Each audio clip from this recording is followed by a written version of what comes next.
Welcome to the webinar. Thank you for joining in today. Now, for a quick introduction about Hackerearth for all those who aren't familiar, we help technical hiring managers and recruiters with technical assessments and interviewing solutions that can help them reach the best technical talent in the least amount of time. Now, I know that sounds salesy, but our mission is to basically help manage your entire developer lifecycle, right from the time you source them to the time you interview them and to the ultimate engagement and internal upskilling that you aim for. Now, as you see on my slide, right from hackathons and hiring solutions that can help you attract and source candidates to using our assessments platform to efficiently screen your candidates, to conducting interviews on our face code platform, and to ultimately upskilling and engaging that technical talent. Our goal is to help recruiters like you drive hiring managers to make more informed hiring decisions that are data-driven. So that way you become strategic advisors in your role as recruiters and key influencers when you're influencing hiring managers in that direction. Speaking of being influencers as recruiters, we're going to be obviously talking about that in a lot more detail today. We all know that without influence, it is practically impossible to compel or to guide or convince our hiring managers to actually look at more competent candidates in the way that we see them. And sometimes we need data to back that up.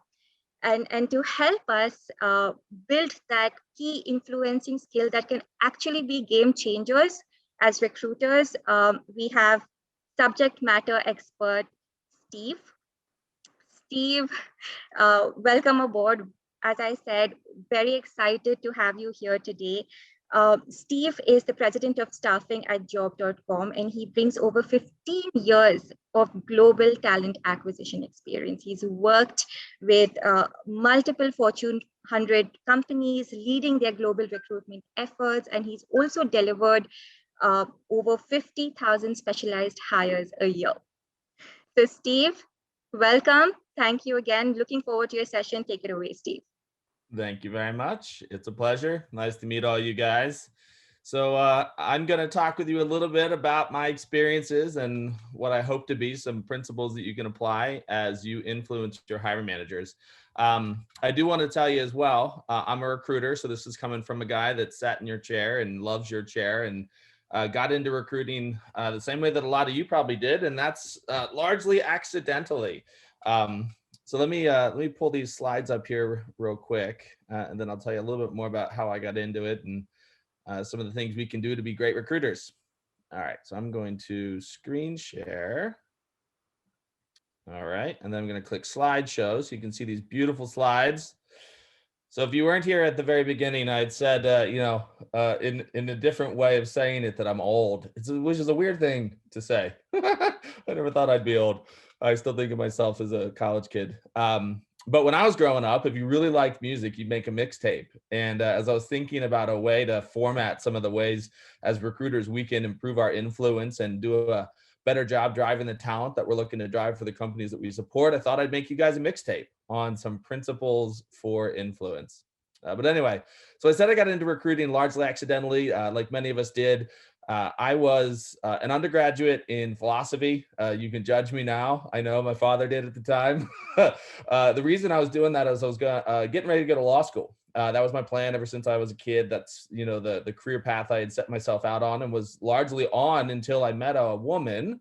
And as many young men do, I dropped all of my plans to go chase after her. Now she's my wife and the mother of my father's grandchildren. So it all worked out. But at the time, it did throw a pretty big curveball into my plans because I dropped out of law school and chased after her. With a philosophy degree, I only had so many options. It isn't exactly what you study when you're going to go try and get employed right away. And recruiting was one of those things where it didn't really matter what your undergraduate degree was in. It mattered more your aptitude and your appetite for doing great work recruiting. So I was able to get a job at Apex Systems. And Apex Systems began, for me, a love affair with talent acquisition and has been something that I've pursued in multiple formats on the agency side, doing perm recruitment, contingent recruitment. I had a brief stint in executive search, and then really sort of found my home in recruitment process outsourcing. So that's my background. Over the years, I've had an opportunity to apply these principles myself, to coach other individuals on how to apply them, and to show the way that as talent acquisition organizations get better at influence, recruiting outcomes improve. The last comment I'll make before we jump into some of these is, and if anybody on the webinar has worked with me before, they know that I always say this. As we look at influence, I want to make sure that I'm overly clear that I don't mean manipulation. And I do think that as you get better at influence, your responsibility to not be a jerk increases. That's the formal term. Don't be a jerk. When we get better at helping people make decisions the way that we believe is in their best interest, we need to be careful to actually have their best interests in mind. And I think we know that. And as recruiters, I think we should have confidence that when we're working to influence hiring managers, it is so that we can do a better job helping them get what they want and navigate some of their fears and concerns and some of the blind spots in the market that they may have. And also, ultimately, especially if we work for a public company, that we help drive shareholder value, right? The talent acquisition operation that we're running is not just in service of the hiring manager, especially if we work for a public company, it's in service of the shareholders, the individuals that have given money or own stock in a company and trust that the business will execute its strategy well. So, to quote from one of the greatest movies or comics of all time, with great power comes great responsibility. That's Spider-Man. All right, well, let's jump in here. I will send these slides out afterwards, so don't feel like you need to scribble down the notes if you do think these are worthy of taking notes on. Reciprocity is the first principle of influence that I want to go through. And this is an intuitive one, right? I think that we can draw from our own personal lives that people like to give back when they've been given to. It turns out that shows up in the academic literature as well. The Journal of Applied Social Psychology wanted to see if there was a way that waiters could influence how much tip, or if people that visited a restaurant were able to be influenced on how much they wanted to tip. Turns out you can, right? And that makes sense. But what's interesting is the way that the influence escalates as the sincerity of the action increases on behalf of the waiter. So they dropped off, the waiter dropped off 1 mint, right? And there was a modest increase in the tip amount given by the patrons of the restaurant. It was about a 3% increase. Okay, yeah, nothing to write home about. If they dropped off 2 mints, right? If they gave a more measurable gift to the patron of the restaurant, it actually did go up pretty significantly. It had sort of penetrated the mind or the awareness of the patron, and they thought, oh heavens, this is much more than I was expecting. The tips went up 14%.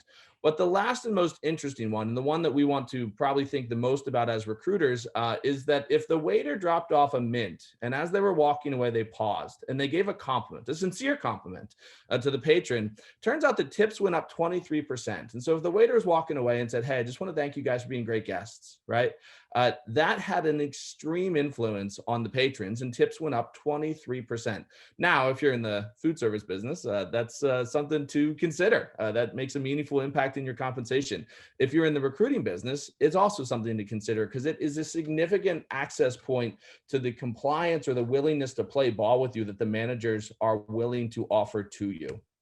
So how do we apply this? Well, let's think about what we want in recruiting. We want hiring managers to be responsive and time sensitive, right? We're busy. If you're a corporate recruiter, you probably have 20 to 40 requisitions. If you have 40 requisitions, we all know how many hours in a week. That's about 1 hour per rec per week. I'm not sure how much you plan to get done in 1 hour per rec per week if you don't have hiring managers that are compliant and responsive and time sensitive.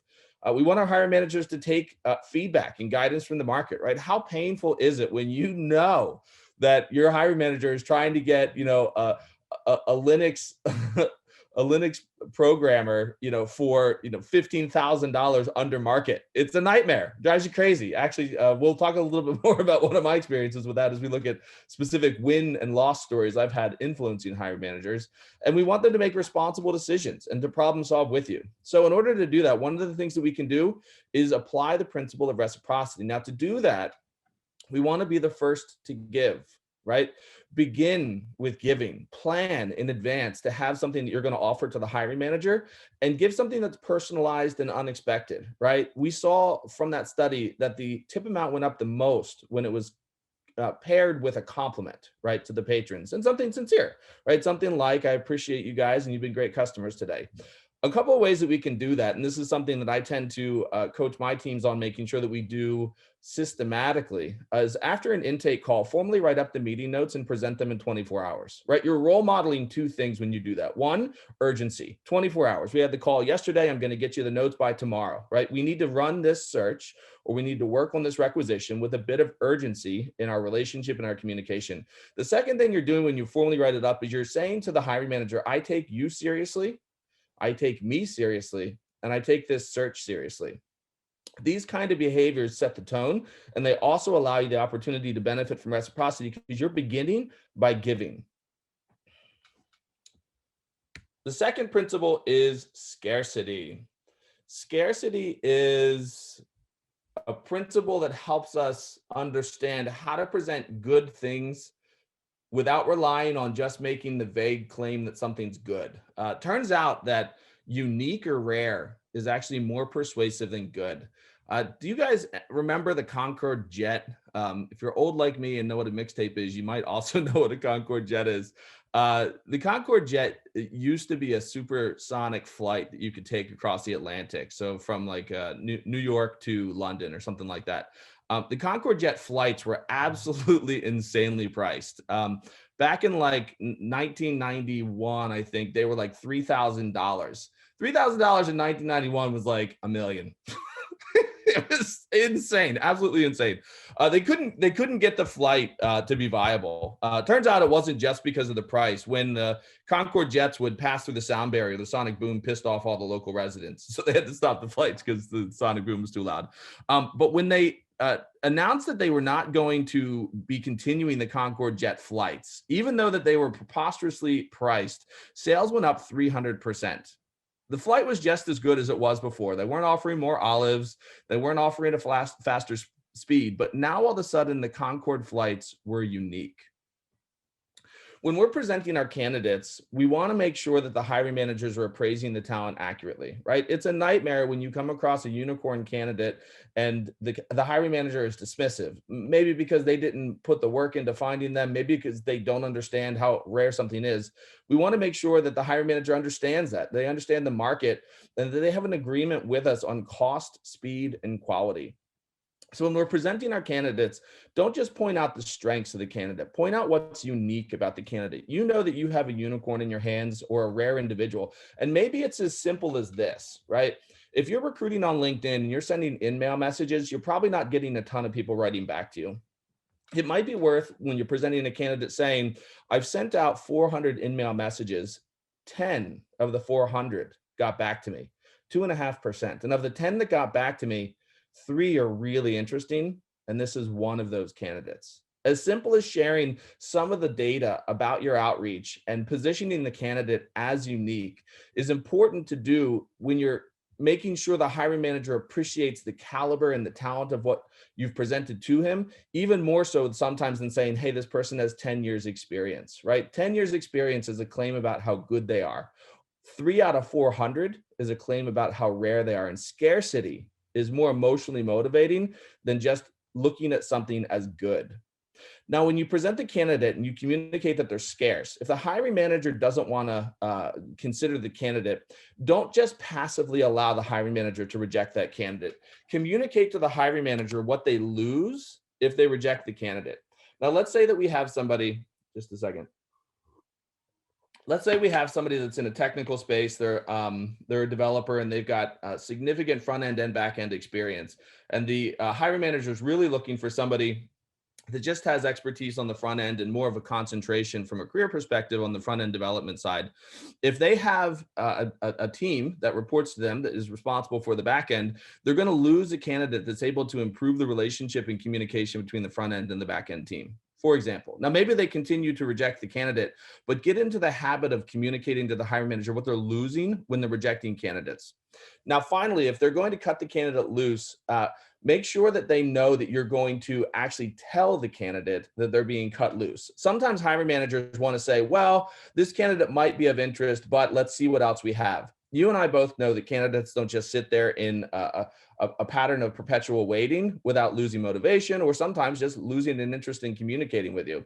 Hiring managers have this idea that you can set people on a shelf sometimes. We know that you can't do that. And so if the hiring manager says, let's just see what else is out there, after a period of time, maybe a week, something like that, because you don't want to be, uh, uh, overly black and white with saying, if you don't want to interview the person tomorrow, I'm going to cut them loose. But after a week, let the hiring manager know, hey, we're going to have to make a decision on this individual, and I'm going to call them and let them know that we're considering other candidates. Force the hiring manager to make a decision about this scarce thing that they have, and remind them, look, this is one of the 400 people that reached out to me, or that I reached out to, and that they're going to be an individual that's able to help you and your team in this way, but you'll lose that if you cut the candidate loose. Now, the last thing, this is something that I like. Some people are more or less comfortable with this. I think that it's pretty valuable because people tend to appraise value relatively, right? So again, good is less persuasive than scarce, right? It's the relative value, and we can even see this in our bodies. If you're going 80 miles an hour on the highway, aside from looking out the window, your body can't tell how fast you're going, right? It just feels like you're sitting in a chair. But if you go 0 to 60 in 2 seconds, your body knows something's happening. Humans are very good at relative appraisal. They're not very good at absolute appraisal. So when you're presenting candidates, try and avoid presenting a single candidate at a time, if you can. Now, sometimes you can't, but if you're able to present a couple of candidates at once, definitely take advantage of the fact that people appraise talent or value relatively, right? One thing versus another. And if you've got a candidate that's a credible submittal, right? Somebody that obviously, if you're working on a programmer rec, don't send through a project manager. But if you're working on a programmer rec and you've got somebody that's a little bit less qualified than some of the other candidates, send them through anyway. You know that they're going to get rejected. You know that. But what you're doing is you're putting that talent in a context, and you're allowing the hiring manager to appraise the talent relatively, which is how we think about talent usually. And you're giving them the opportunity to feel like they're selecting, right? Hiring managers often are concerned if they don't reject some candidates that they're settling, right? Well, if we know that they're going to do that, play into that instinct and send them some candidates that give them the opportunity to reject the candidate, so that the candidates that you really know need to be taken seriously are given a fair shake. Authority. All right. This is something that when we talk about being a recruiter with influence, or we think about being a talent advisor, authority is something that often comes up in our conversations. So Berkeley did a study back in the 90s to see what would happen, or what the role of perceived authority would be on compliance. What they did was they sent out 2 different individuals to go canvass the streets and look for people that they could tell to give money to somebody paying for a parking meter, right? So we don't do much of this in the COVID days when we don't leave our houses, but back in the days where we would, travel around and do things, if you went downtown, you'd have to pay the parking meter. And before, the digital age we live in, it was coins, right? And so in the 90s, you put a dime or a quarter into a parking meter and it would give you 30 minutes or whatever. So they sent out 2 different individuals to go tell people to help somebody that was in need of paying the parking meter. The first person they sent out, looked like me, just a normal dude, red jumper, whatever this is. And they sent them to people and had the individual that looks like me, just a, dude off of the street, to tell people to give a person 10 cents over at the parking meter next to them, right? Go give that person 10 cents. They need to pay the parking meter. Well, people would do it, but they wouldn't do it very reliably. People would do that about 40% of the time. And maybe you can chalk that up to people just being, decent. Yeah. And then they sent out another kind of person. They sent out a person in a uniform, right? Somebody that looked official, looked like they had the right to tell somebody to do something. The people with the uniforms on got 92% compliance when they told individuals to give a dime to somebody that was paying the parking meter. Authority makes a pretty big difference in the way that we're able to drive compliance. Now, authority is a tricky one to leverage because when you testify to your own authority, it's much less effective than when somebody else testifies to your authority, right? And so if I could take a minute, if there's any TA leaders on the call, this one is particularly directed at you. You have a unique opportunity as you are managing your team and the TA function in your organization to communicate the authority of your recruiters to the business units that they're supporting. And it is much more effective when you're communicating the quality and capability of your recruiters as opposed to when they are. Now, we're going to come back to you guys, recruiters, because it still is important to testify to your own, and I'll give you a quick example of how. But managers, put the PR out into the business, share some of the metrics and the accomplishments that your department has provided to the companies that you support, and make sure that you're communicating how high quality the recruiters are. That is going to provide air cover. It's also going to improve your recruiters' ability to actually be high quality recruiters, because they're going to benefit from the uniform. Compliance went up 100%, right? So from about 42% to 92%, when the person that was telling an individual to give a dime to a person at a parking meter had the uniform on, right? Provide your recruiters that air cover. Now, what we're looking for with our authority is we're looking for the hiring managers to trust our guidance. And sorry, there's a floaty. What we had talked about at the start, right, is that if you're going to develop influence, you can't be a turd, right? So keep that in mind. But we want them to trust our guidance. We want our guidance to be good and in the best interest of the business. When we push back on the hiring managers, we want them to not take offense, but to understand that we're communicating something that they need to take seriously. And we want them to act with urgency on the decisions that are needed. Authority helps us make sure that we're able to drive the process forward, and we're able to create moments where hiring managers comply with our request to make a decision. Now, because you can't control what your manager does, or if the TA department is providing good air cover and metrics about the successes of the talent acquisition organization, you as a recruiter also have the ability to slow down as you're starting a search or as you're beginning a requisition with a hiring manager, and take the time to introduce yourself, right? Brag humbly, and do it because it feels good and you deserve it. Recruiting is hard and you do a good job, but also because it will help you do a good job. It'll help you get the compliance that you need. Also, if you have a specialization or you've been with a company for a while, at the time when you're introducing yourself or launching a search, communicate your specialization. If you've been in IT recruiting for 10 years, tell people and take credit and say it with confidence. If you've been with a company for a couple of years and you've made 30, 40, 50 placements in a department, make sure that the hiring manager that you're kicking the search off with knows, look, I've supported this business unit for a long time and I've done it successfully. I've closed 50 searches with the IT department, and I look forward to closing this one with you, Mr. Smith, right? Whatever his name is. Slow down and take the time to give yourself a proper introduction. When you're giving that introduction, brag a little bit and know that not only does it feel good, it also is going to help you do a good job and get the compliance that you're looking for from the hiring manager. Consistency. All right.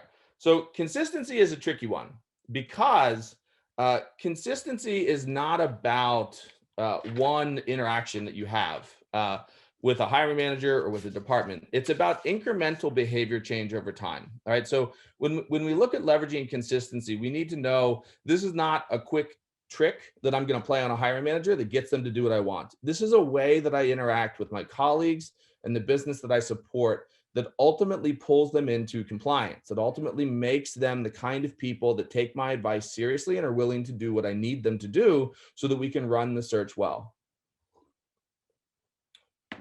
Consistency is incremental behavior change over time. Researchers in California were looking for a way to improve traffic safety, especially in neighborhoods.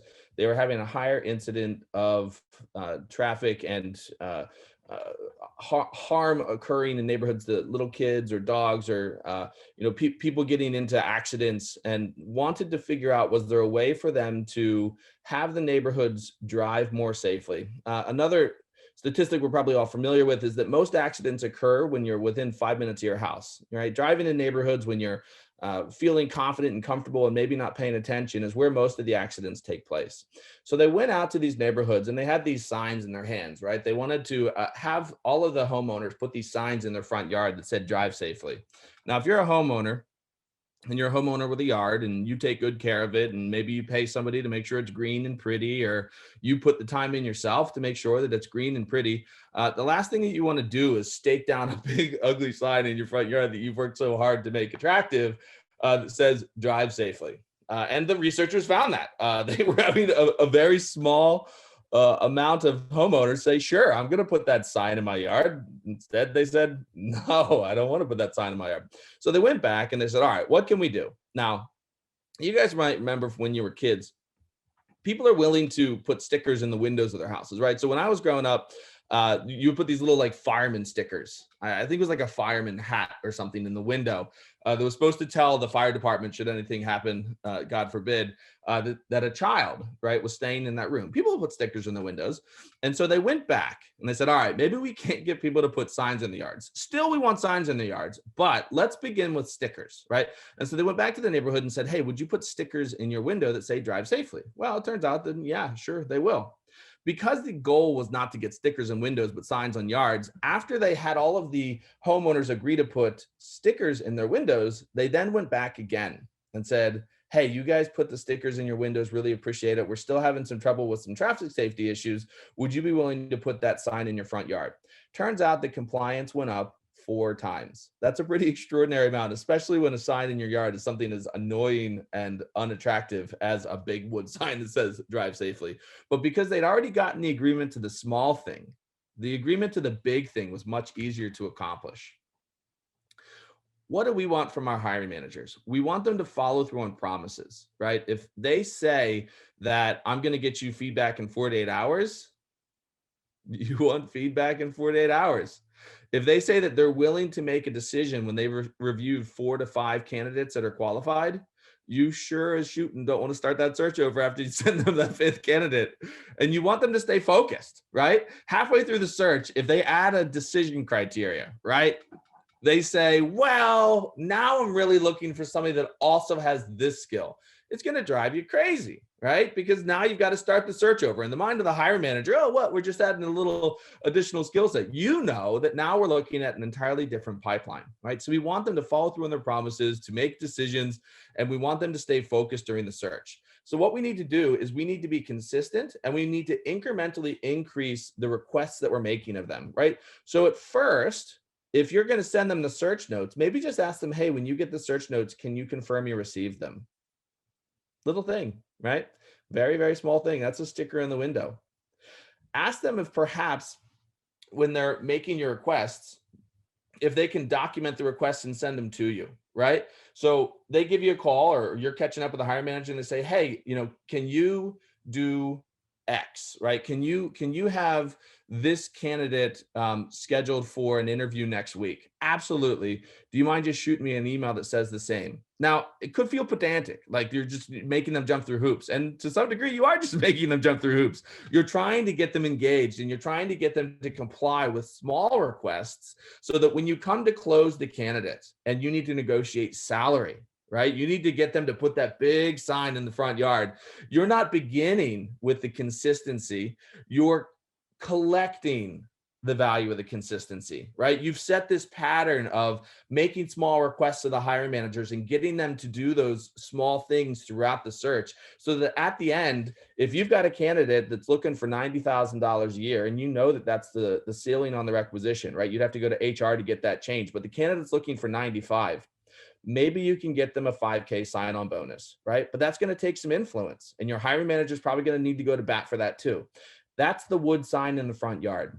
Don't begin the salary negotiations and closing the requisitions without planting those seeds along the way of incremental agreement and compliance with small requests, so that when you get to the big requests, you can collect all of that compliance and actually get the requisition closed.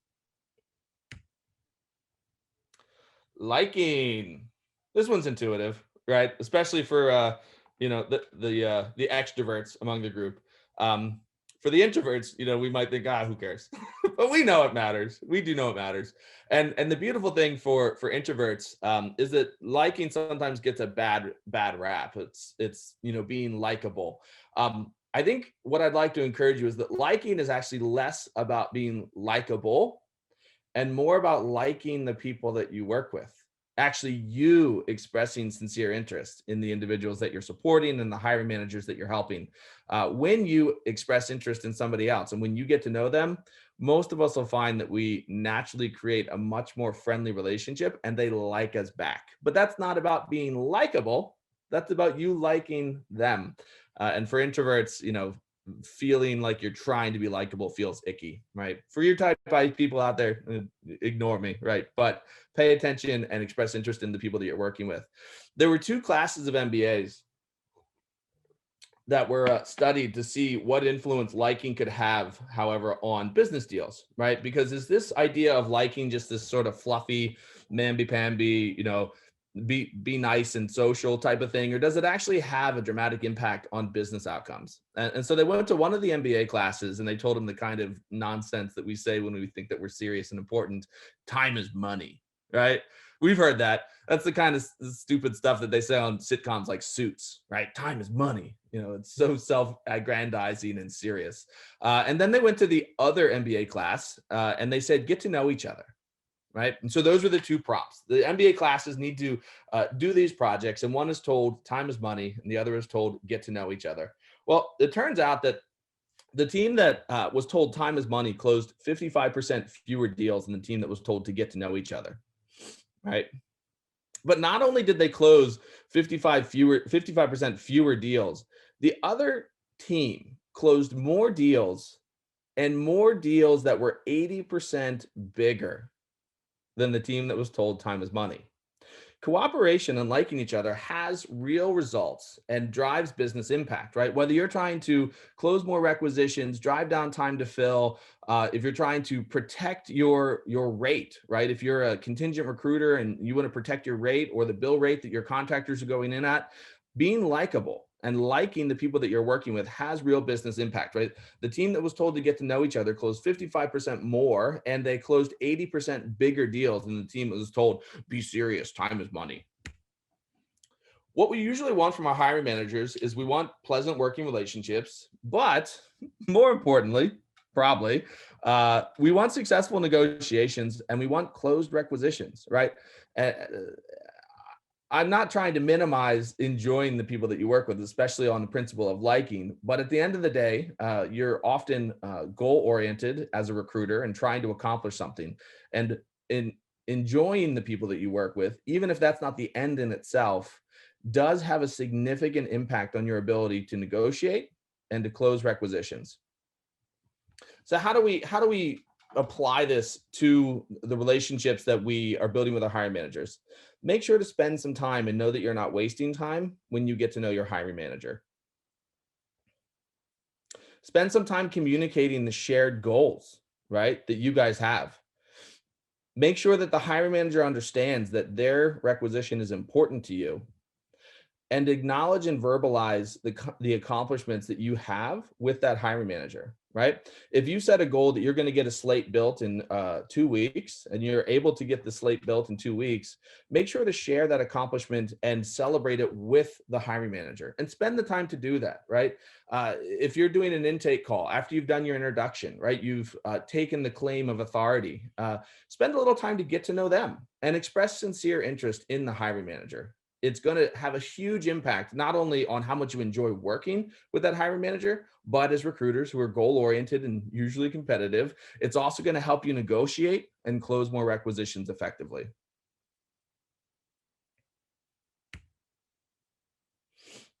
Last but not least, consensus. All right. So we remember from scarcity that people in general are not really great at absolute appraisal, right? Or you think of that example of traveling at 80 miles an hour versus traveling 0 to 60 in 2 seconds. You can't really tell when you're going 80 miles an hour. Feels like you're sitting there. But if you've gone 0 to 60 in 2 seconds, you can tell, right? Consensus leverages a similar aspect of the way that we think about decision-making and what we should do. We don't care as much about the absolute information as we do about what other people like us are doing, right? And so if you tell somebody that, other people that have graduated college tend to buy their first car within 18 months. If you've graduated college, that little fact is going to stick in your brain. You're like, oh, okay. Well, other people who graduated college bought the first car in 18 months. I should do that. Now, should you do that? Who knows? Of course, there's not some principle out there that you should buy a car in 18 months. But if you hear that other people like you are doing something, then it's going to get into your brain and you're going to feel like, oh, maybe I should think about this. So back in the Green Revolution, which is absolutely still going on with the Green New Deal and all of that in our conversations about how we need to take care of the earth. But in the beginning of it, it wasn't a social movement as much as it was some groups of companies and people saying, hey, we need to start thinking about the environment, which I agree with very much.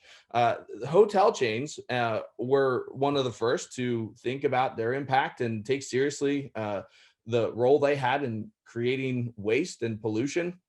And in addition, they had a significant economic interest in decreasing the amount of time and money they spent washing towels, right? If you run a hotel, you're going to be spending a lot of money and time washing towels. So they wanted to get people to reuse towels. So they started with putting a little sign in the bathrooms that said, please reuse towels. Similar to when the person was told to give a dime to the person at the parking meter, a good chunk of people just do it. I think 42% of people gave the dime, 37% of people when asked to reuse the towel, right?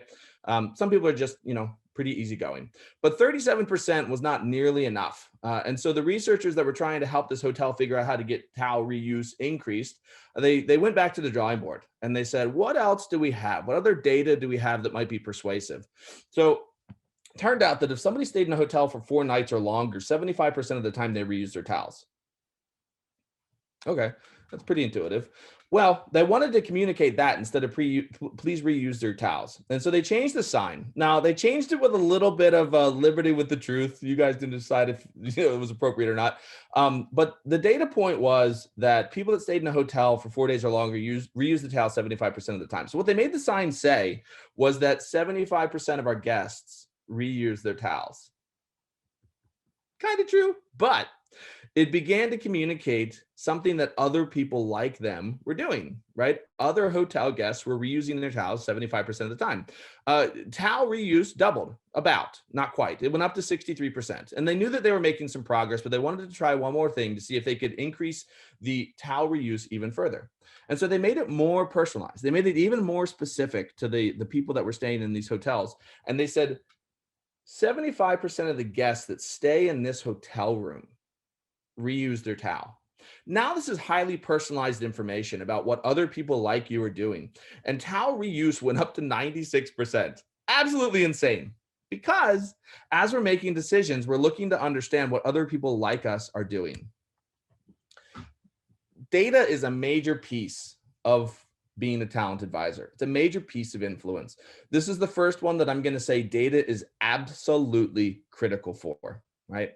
When we're going to our hiring managers, we want to make sure that we're using data to show them not just generally what's going on, but what other people like them are doing and experiencing, right? We want to tell them about time to fill within their market segment. We want to tell them about the number of candidates that are available in certain skill sets in their states. We want to present the hiring managers highly personalized data that shows them what other people like them are doing and experiencing. You want to be able to present this data in a highly personalized manner for the same reason that the hotel found the best results when they said other guests that stay in this room reuse their towels. It's that knowledge that I am like these individuals and they are either doing or experiencing this specific thing that lets the hiring manager think, okay, I'm not just taking general advice, I'm getting insights, right? And so make sure that as you're coming in to leverage consensus, that you're doing it through data, right? The hotels put data on their signs instead of just saying, please reuse the towel. And they're also putting highly personalized data. If you have historical data about the business that you're supporting, right? If you have an average time to fill for the company and then an average time to fill for the department, or if you have an average number of candidates interviewed before you select a candidate, share that data, especially with hiring managers that are a little bit off of the reservation, right? If you've got one of those random hiring managers that just likes to look at 16 candidates and you want to poke your eyes out, share the data with them about what other hiring managers in their business unit or in their company are doing, and know that when you make that personalized and specific advice about the data that applies to them, if it's specific, it is far more persuasive than if you make a general comment about like best practices, right? As an HR function, even though I don't think that we're HR, as an HR function, we can very easily fall into the language of generalizations of best practices. That's not effective. Nobody cares about best practices. What they care about is what specific people that are like me are doing and are persuaded when they hear what specific people like them are doing. All right, and here we have our little back cover label, and that's what I got for you guys. So hopefully you enjoyed the 6 hits. This is my mixtape for you as recruiters. As I said at the start, this is sort of an influence 201.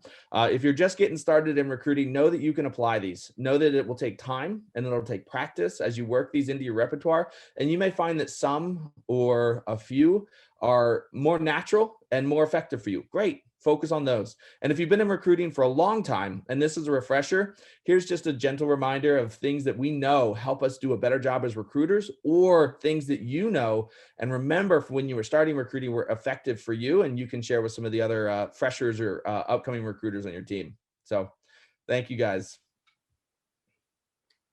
Back to you, Samantha. Thank you, Steve. That was very informative, and I must say quite fun with the mixtape format.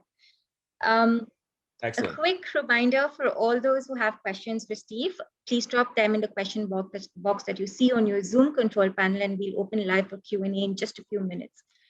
So Steve, you spoke a lot about being strategic influencers as recruiters, and while some recruiters out there or talent acquisition specialists already have it figured out, there are some others that are probably just getting started. So if you could offer only one piece of advice to those getting started on guiding and influencing hiring managers, what would that be? Yeah, so I would give sort of two sides of the same coin. One I would say, take influence seriously as something that you can develop, right? Like don't look at yourself as I'm either influential or I'm not influential, or I'm either extroverted or I'm not extroverted. The ability to influence and persuade is a skill that you can develop. The second thing is give yourself time, right?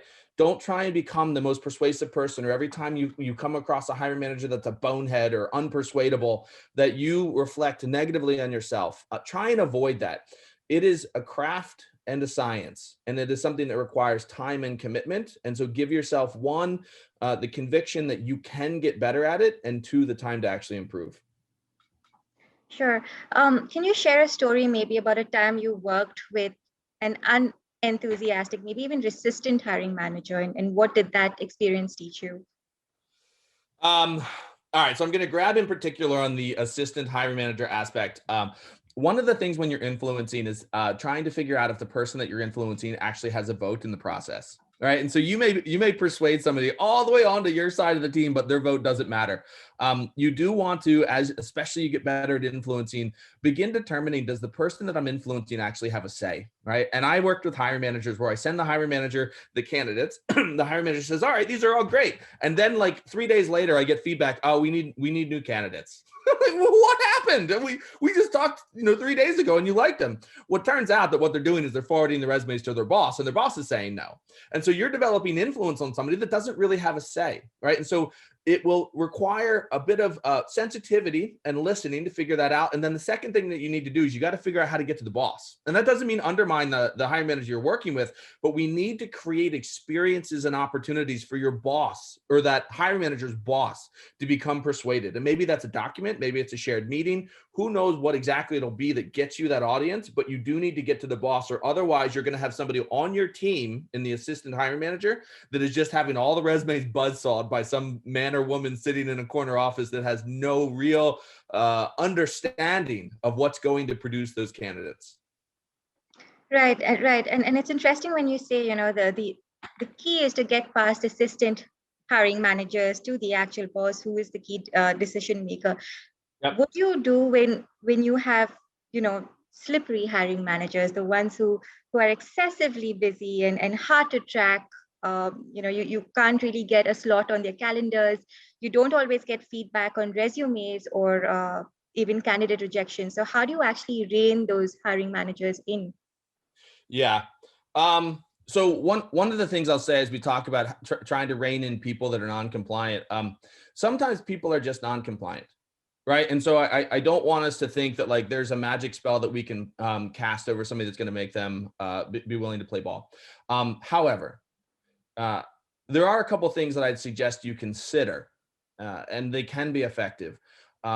One is take your time seriously, and don't think that you trying to accommodate somebody that doesn't take your time seriously is going to make them respect you more. It probably won't, right? The second thing is that if you're taking your time seriously and somebody's not accommodating your time, begin to prepare some political cover for yourself. Involve other people in the search, because otherwise you versus the hiring manager is not going to be a great battle, right? But share with your boss, or even just ask your boss, what would you do, right? I've got this manager, Mary, and Mary just never shows up for meetings and doesn't send feedback on candidates. I want to let you know that's happening, but two, I want to ask you, what would you do if you were in this situation? Now, you're doing it because you want to get the feedback of your boss on how maybe you could be more effective, but you're also beginning to socialize with other people. Hey, this is happening. Don't go into that battle with a slippery hiring manager alone. That's unwise. The second thing to do is to try and get the hiring manager, if you can, to respect your time more, right? That's going to be a little bit of a negotiation. There's a book, Never Split the Difference by Chris Voss. It's one of the best that I've ever read on negotiation. If you guys haven't read it, check it out on Audible. I'm not getting paid for the recommendation. I just really like the content. And one of the things that was most impactful in that book for me is that negotiation is less effective when you get people to say yes, right? So we may have heard, if we ever took a sales training or some pop psychology, like when you're selling, get people to say yes, yes. Do you want to hire a good candidate? Yes. Yes, yes, yes. Well, it turns out that saying yes is not as effective as getting them to say no. If you can get them to say no, it makes them feel safe. And when they feel safe, they're more willing to be vulnerable and engage in the conversation. And so a question like, is it wrong for me to want you to participate in the search? Right? Is it wrong for me to want to be able to meet with you and get feedback? Is it wrong for me to understand your perspective on the candidates? Is it wrong for me to expect that we're going to work on this together, right? These kind of is it wrong statements, get them to say no and be direct, right? That's an uncomfortable question to ask, and it's an uncomfortable question to hear, but it is very comfortable for them to say no. Now, when they say no, then the door is open. Well, how would you like to do that? Right? Is it wrong for me to want to close this search within 60 days? No, that's not wrong. Great. How would you suggest that we do that? We've got 2 months. How do you want to partition our time? Is it wrong for me to want to get feedback along the way? No. Great. How would you like me to get that feedback from you? So on one hand, don't deal with a slippery manager alone, right? Because if it comes to a battle between you and them, you're usually going to lose. And the second thing is, do negotiate and make things uncomfortable for them, because your time is important, right? And so pin them back, but don't try and get them to say yes. Try and get them to say no. And then when they say no, move in for the commitment. Got it. Got it. Thanks for that, Steve. I think we have a few questions coming in. The first one's from Beth Gartner. She says, I often challenge hiring managers when they want to hold on or not pursue a candidate because of irrelevant and or minor concerns. I worry, however, about the potential false narrative, I just want to fill the role. I'm an in-house talent acquisition manager, thus don't work on commission. I say this because I have no personal agenda. I just understand the talent market. Of course, I am never pushy and I always support my sell of prospects with facts. But I still worry about frustrating hiring managers by pushing back versus just agreeing to disqualify those they reject. Yeah. So I can relate to that a ton. I think as well as a recruiter, it is a point of reflection as well, right? Am I just trying to fill the role? And I'm not accusing you of that. I'm saying that as a recruiter, I have to ask myself, am I just trying to get this wreck off my back, right? And so one is to begin with being convinced yourself, and it sounds like you are, that you're working for the best interest, right? You mentioned you're not working on commission, that this is not a personal agenda. The second thing is, as much as possible, don't don't battle the hiring manager. So as you're getting the search rolling, being able to orient yourself with the hiring manager as it's me and you, boss, versus the market, right? Go alongside the hiring manager as much as you can, and do that through the principles of influence here. Do that through sharing data, and position your language so that over and over and over again, they're hearing it's you and them versus the world, baby, right? Like establish that rapport and make sure that they understand my goal is to support you. And if it's a public company, the shareholders, right? My goal is to get the talent that's needed for the company. And we have an adversary. The adversary is the market. And so what I want to do is I want to help you understand it. I'm going to help you navigate it. And I'm going to present to you the best value available from this adversary that I can claw out of it, right? And make sure that it's you and the hiring manager together as a team versus the market. Now, again, is this magic voodoo that makes everybody putty in your hands? No, absolutely not. But it does avoid the unfortunate circumstance where people are making personal accusations, right? They're assuming your motives. Relationships or conversations where people have gotten to the point where they're assuming your motives are such a nightmare because, you can't really get out of that very effectively. We need to go back to establishing that you and I are on the same team. And if I'm presenting you data or I'm telling you that I believe this requires a reaction, if you think that I'm not on your team, then you're going to be suspicious and you're going to be resistant.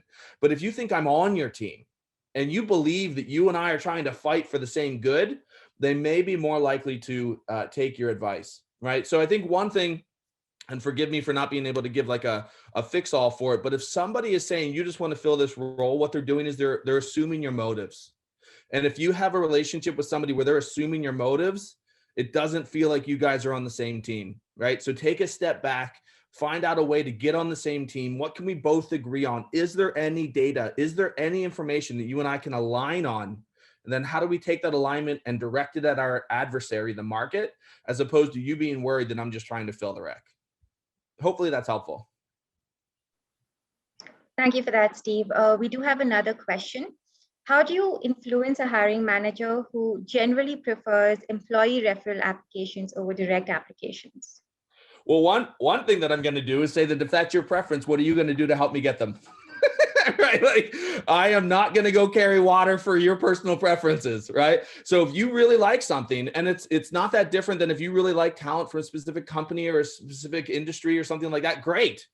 I want to help you get the talent that performs well for you. What are you going to do? Right.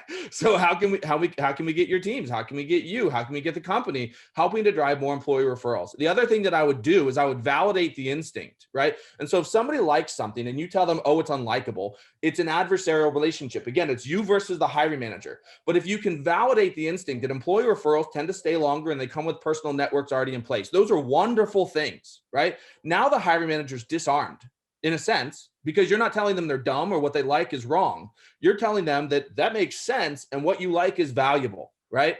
Now, let me try and organize my thoughts. So 1, what are you going to do?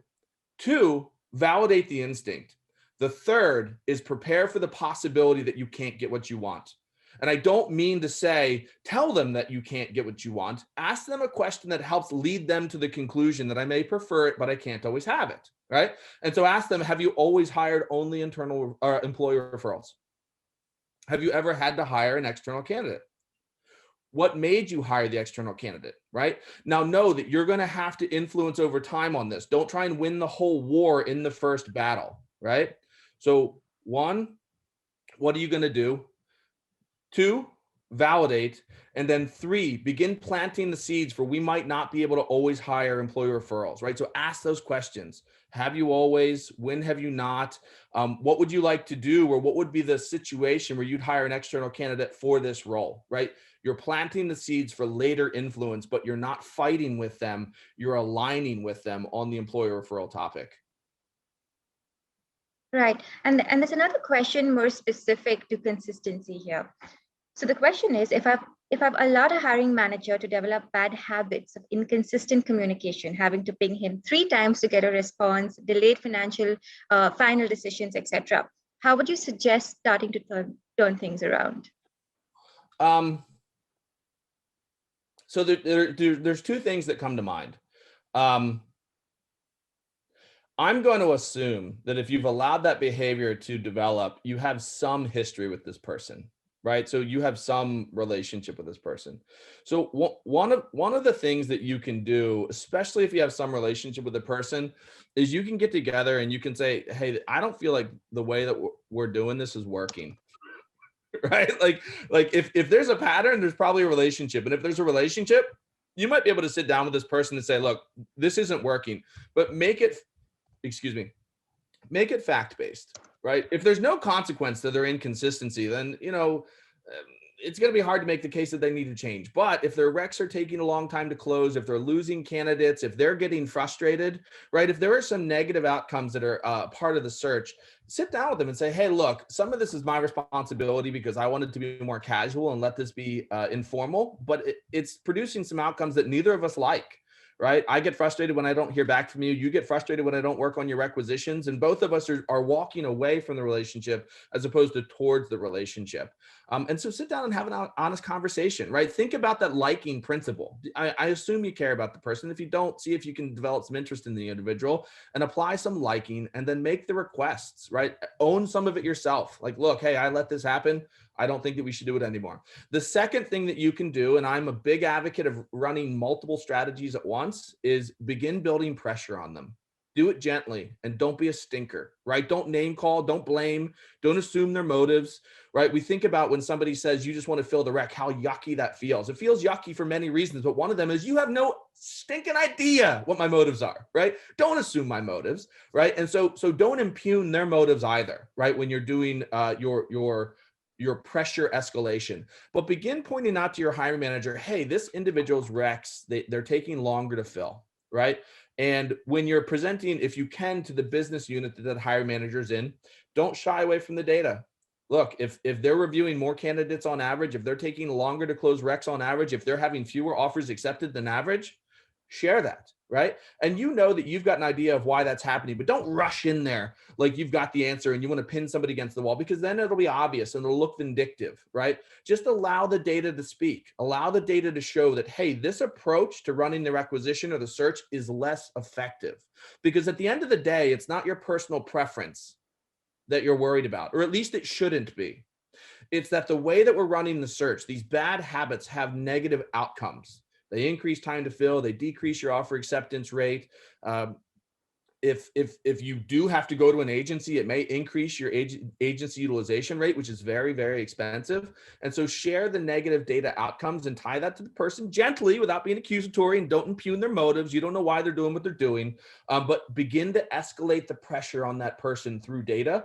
And at the same time, go and be a human, right? And not that to imply that you're not, but sit down with them and say, hey, look, I let this happen. I don't think this is great. I don't think it's in your best interest. These are some things that I've noticed. I think we can change them. Would you be willing to work with me on that? Right. And if they won't, raise the pressure, right? Don't, as much as you can, don't just accept it. Now, some people are so politically insulated in a company, their behavior is incorrigible and there's nothing you can do about it. But many people can still have the pressure raised on them and do it, and know that you're doing it for the best interest of the company and for talent acquisition. Thank you, Steve. Thank you for that. There's also a request from our viewers, if you could share the name of the book that you had recommended earlier in your conversation. Yeah. Never Split the Difference. One other thing I'll mention is that there's a lot of content on YouTube. Chris Voss is really involved in the social spaces. And I think that the content is great and influential, and it'll help you as a recruiter close more deals and have more influence. All right. Thank you for that, Steve. I think we're on top of the hour. Steve, is there anything you would like to add before we wrap up? No, I'll just make a comment. What we're doing as recruiters is having a pretty big impact in people's lives and the companies that we support. It's hard work. It takes time to develop great skills. It's good work. And so appreciate the opportunity to talk with you guys. I love recruiting. And I hope you do too. Thank you. Thank you, Steve. And thank you everyone for attending today's webinar.